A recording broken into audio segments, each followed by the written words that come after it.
et soutint son regard avec une défiance manifeste. Elle déclara qu'elle ne s'excuserait jamais et le mit au défi de finir.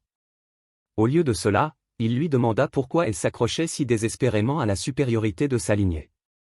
Un silence suivit. Les larmes lui montèrent aux yeux tandis que la question la touchait profondément. Finalement, elle murmura que sans sa lignée, elle n'était rien. Ces mots brisèrent sa voix. Soudain, elle hurla, répétant le mot magie encore et encore, la rage et le désespoir la déchirant. Elle exigea de savoir s'il pensait qu'elle n'avait jamais essayé. Derek resta silencieux. Elle sanglota, persuadée que tous ses efforts étaient vains. Les larmes ruisselant sur ses joues, de la fixer le sol, se demandant ce qui lui restait, si son sang était tout ce à quoi elle avait jamais pu s'accrocher.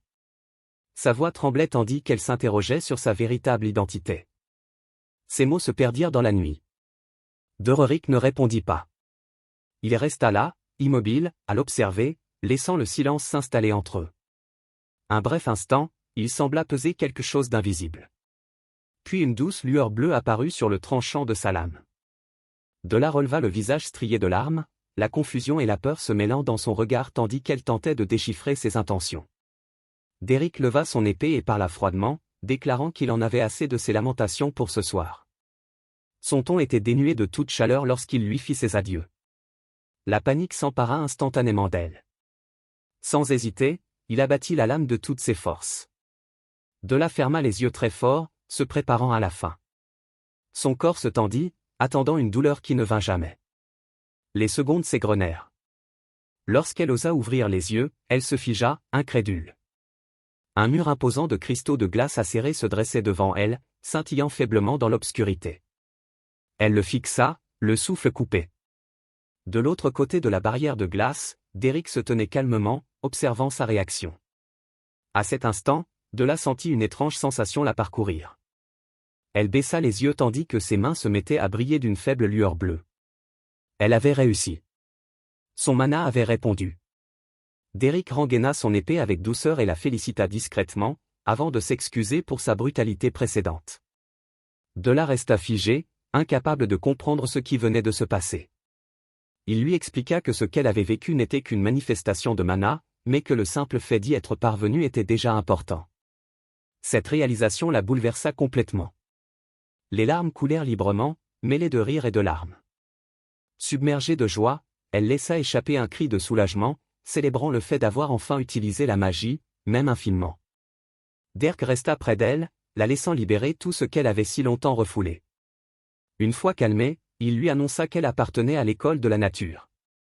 Cette déclaration la laissa stupéfaite. Il poursuivit en expliquant que la plupart des nobles étaient formés à l'école de la réglementation, ce qui expliquait ses difficultés passées. Pour elle, se contraindre à ce système revenait à porter des vêtements trop petits. De là lui demanda comment il avait su si vite. Avec un léger sourire, Dororik répondit qu'il avait vu ses peintures et ressenti le mana qui y était imprégné. Il expliqua que les mages de la nature vibraient instinctivement à l'unisson avec elle, l'exprimant souvent bien avant d'en prendre conscience. La compréhension illumina son visage. Il se leva et lui dit que cela suffisait pour ce soir. Si elle avait éveillé son mana, son voyage ne faisait que commencer. Alors qu'il se retournait pour partir, de là l'appela. Il s'arrêta et se tourna vers elle. Gênée, les bras croisés, elle le remercia d'une voix faible. Dororik hésita, ne sachant que répondre, puis lui dit simplement qu'il était temps de partir. Ensemble, ils reprirent le chemin du manoir. En chemin, il fit une remarque sur l'une de ses peintures. Elle admit discrètement que c'était sa plus belle œuvre. Le lendemain matin, la lumière du soleil inonda la pièce, annonçant un nouveau départ. De là se réveilla dans son lit, se sentant différente, plus sereine, plus concentrée. Avec une détermination renouvelée, elle leva la main et ferma les yeux, tentant avec précaution de faire appel à nouveau à son mana. De là fixa sa main tendue, les sourcils froncés par la concentration. Elle essaya de guider l'énergie inconnue qui circulait en elle, mais dès qu'elle tenta de la modeler, la puissance s'évapora comme de la brume. La faible lueur disparut, la laissant fixer sa paume avec frustration. Même maintenant, contrôler le mana lui semblait bien plus difficile qu'elle ne l'avait imaginé. Devant sa chambre, une servante s'approcha, un panier à linge en équilibre sur la hanche. À cet instant, la porte s'ouvrit brusquement. La servante poussa un cri de surprise, trébucha en arrière, le seau qu'elle portait se renversa et l'eau trouble se répandit sur le sol, éclaboussant les pieds nus de là. La jeune noble ne bougea pas tremblante, la servante tomba à genoux et s'excusa sans cesse, la voix tremblante de peur. Elle s'attendait à être punie, comme la dernière fois. De là la fixa en silence, son expression sombre et indéchiffrable. Les pattes s'étendirent suffisamment longtemps pour que la servante panique davantage, pressant son front contre le sol tandis qu'elle implorait sa pitié. Puis, calmement, de là dit, « Sois plus prudente la prochaine fois. » Sans un mot de plus, elle se retourna et s'éloigna. La servante resta figée sur le sol, abasourdie, incapable de comprendre. Pas de gifles, pas de cris, pas de cruauté. D'autres domestiques se rassemblèrent bientôt, chuchotant d'incrédulité en apprenant que le jeune noble l'avait laissé partir avec un simple avertissement. Ailleurs dans le manoir, Doreric dormait profondément, ignorant tout du tumulte.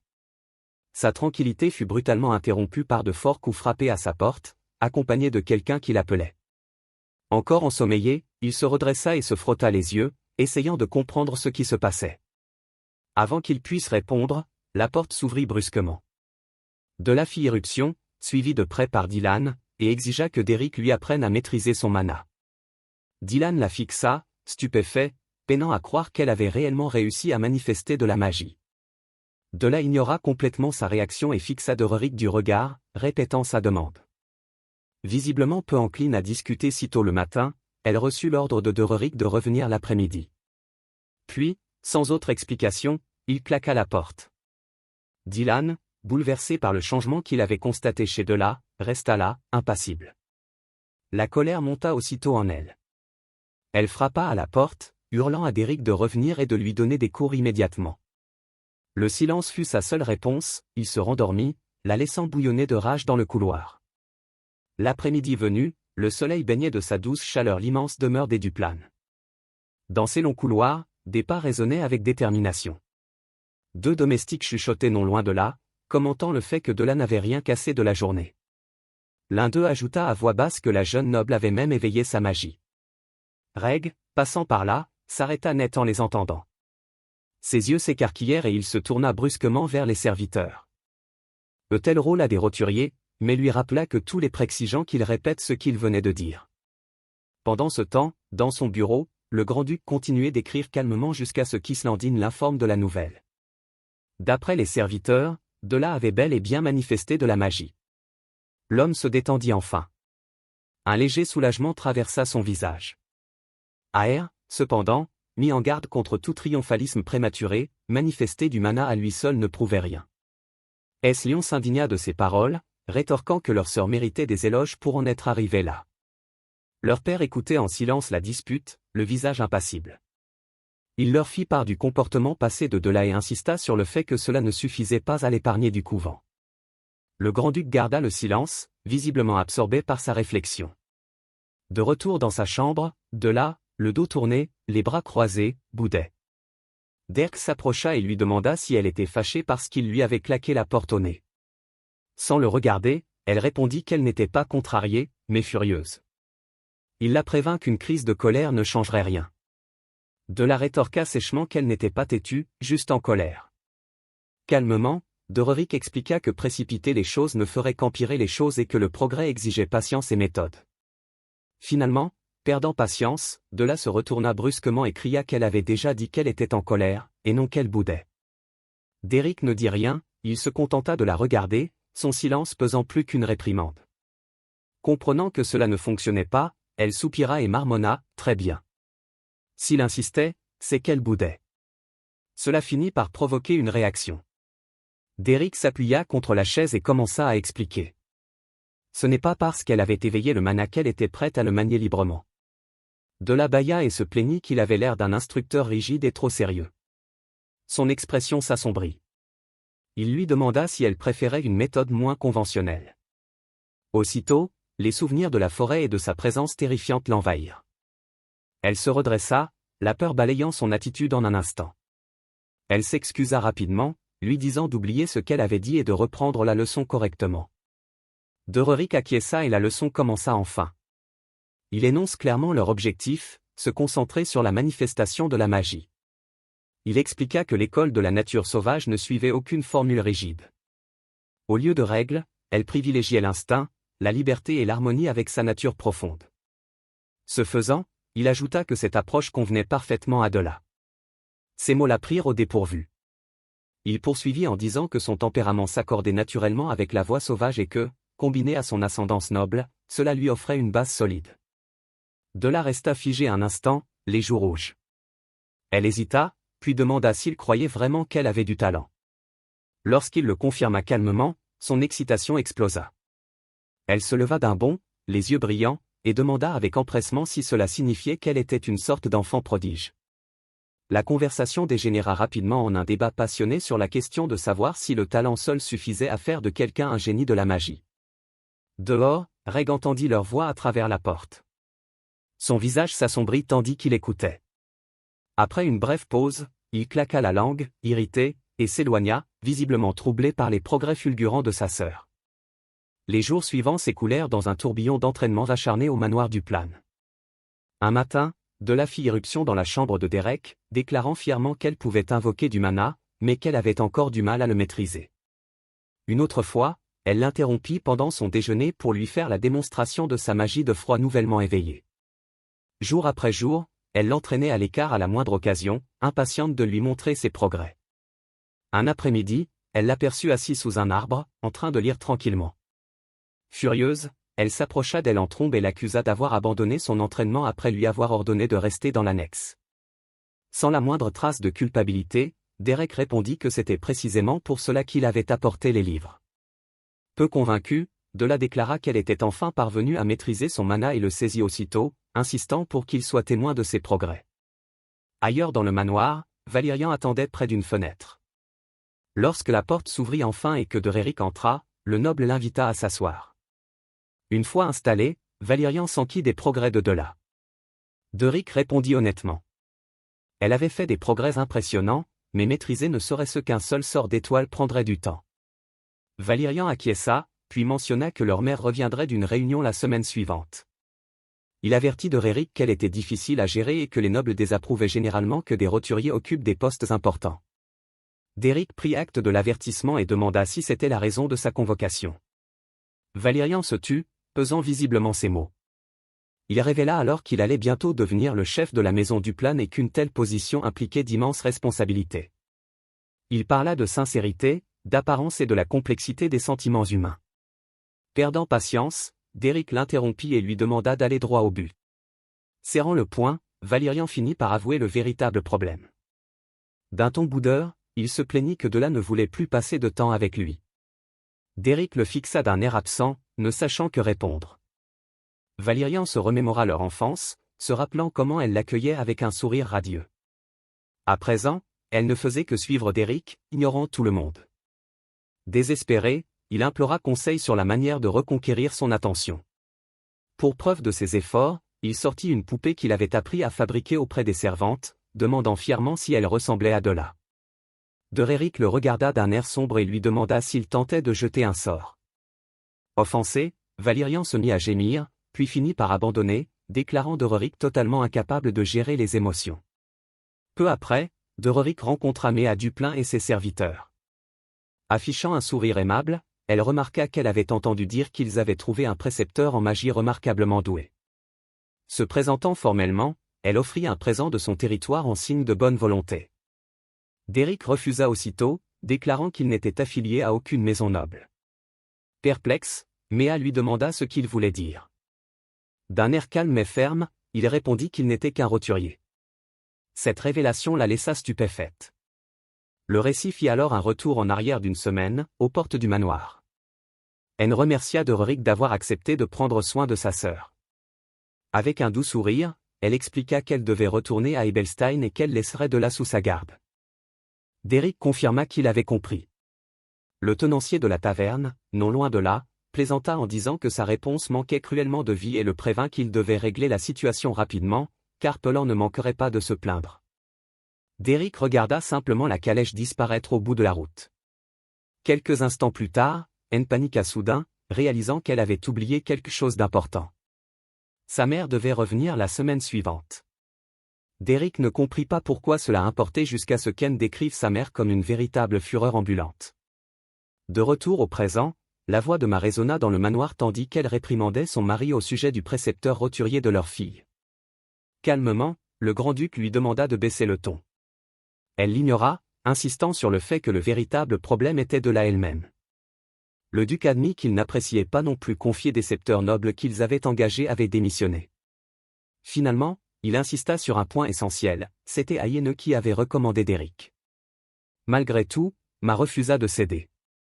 Elle fit valoir que la maison du Plain se devait de préserver son prestige et suggéra que son jeune frère Flamme prenne la relève comme précepteur de là. L'idée fit immédiatement froncer les sourcils au grand-duc, il lui semblait déraisonnable de soustraire Flamme à ses responsabilités d'enseignement privé. Méa, cependant, explosa. Elle affirma que le statut social était un champ de bataille à part entière, exigeant une stratégie constante. Pointant du doigt son mari, elle déclara que leur fille deviendrait la risée de la noblesse si elle continuait d'étudier auprès d'un roturier anonyme. Valérian s'avança, exhortant sa mère à se calmer et à cesser de se disputer avec leur père. Elle l'ignora complètement et lui ordonna de partir, insistant sur le fait que l'affaire était bien trop grave pour s'en mêler. Rig prit alors la parole, recentrant la discussion. Il fit remarquer que la véritable question n'était pas le statut social, mais plutôt de savoir si le roturier possédait réellement les aptitudes nécessaires pour enseigner. Ma sourit à ces paroles, visiblement satisfaite. Tandis que l'inquiétude de Valérian s'intensifiait, Rig poursuivit, expliquant que, bien qu'il fût inhabituel qu'un roturier instruise un noble, cela pouvait être toléré si le précepteur faisait ses preuves. Il proposa de mettre d'Éric à l'épreuve par un duel magique. Le grand-duc rejeta immédiatement l'idée, avertissant son fils que d'Éric était un véritable mage. Rig fronça les sourcils, irrité d'être contredit. Refusant de céder, il suggéra une autre approche, tester de là. Valérian le fixa, déconcerté. Rig expliqua calmement que si Éric était réellement un professeur compétent, les progrès de là parleraient d'eux-mêmes. Le grand-duc garda le silence, pesant visiblement la question. Valérian tenta de protester, mais Rig s'éloignait déjà, déterminé à mettre son plan à exécution. En quittant la pièce, Valérian demanda à son frère s'il avait perdu la raison, à proposer une telle chose pour leur sœur. Rig rétorqua que de là avait changé et lui rappela les problèmes qu'elle avait causés par le passé. Valérian insista, elle était leur seule sœur et avait besoin d'être protégée coûte que coûte. Rig rit amèrement et lui demanda s'il croyait vraiment à cette rhétorique de lignée maudite.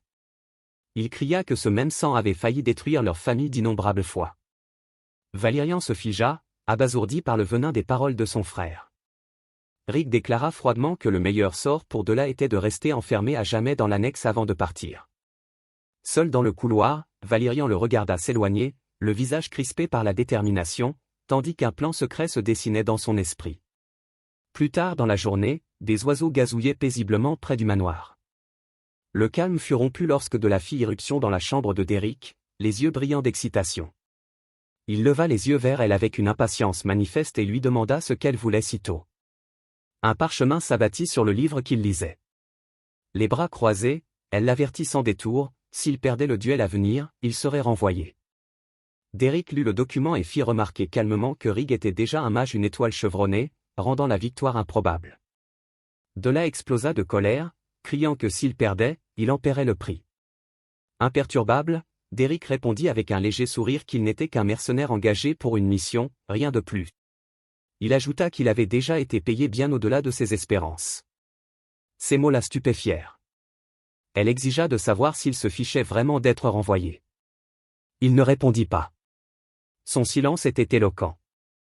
Une semaine passa rapidement et le jour du duel arriva enfin. L'arène à ciel ouvert vibrait d'impatience tandis que les membres de la maison du Plain et leurs serviteurs se rassemblaient. Le grand-duc et Méa entrèrent avec une présence imposante.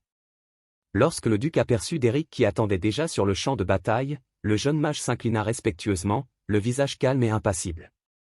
Le duc l'observa attentivement, remarquant l'absence totale de nervosité. Prenant place, il décida qu'il n'était pas encore temps de se séparer d'un tuteur aussi posé. Peu après, Rig entra dans l'arène, ses mouvements délibérés, son expression glaciale. Il annonça que ce ne serait pas un simple test. Il comptait bien écraser de là et lui faire regretter chacune de ses erreurs passées. Quelques instants plus tard, de là entra sur le terrain, capuche sur la tête, le visage empreint de détermination. Ses pensées revinrent à une conversation précédente. Elle avait demandé à Dereric s'il se fichait vraiment de ce qui lui arriverait. Il lui avait répondu que sa progression magique était déjà sur la bonne voie. Perplexe et en larmes, elle lui avait demandé pourquoi il évoquait sans cesse la lignée du plein. Il lui avait rappelé que l'école de la nature privilégiait la découverte de soi à un enseignement rigide. Désespérée, elle avait exigé de savoir pourquoi il tenait de tels propos à ce moment précis. Il n'avait donné aucune réponse. Baissant la tête, Della admit qu'elle n'était pas une élève modèle. Pourtant, elle le supplia de ne pas l'abandonner. Elle ne voulait pas d'un autre tuteur. Dereric écoutait en silence, le dos tourné.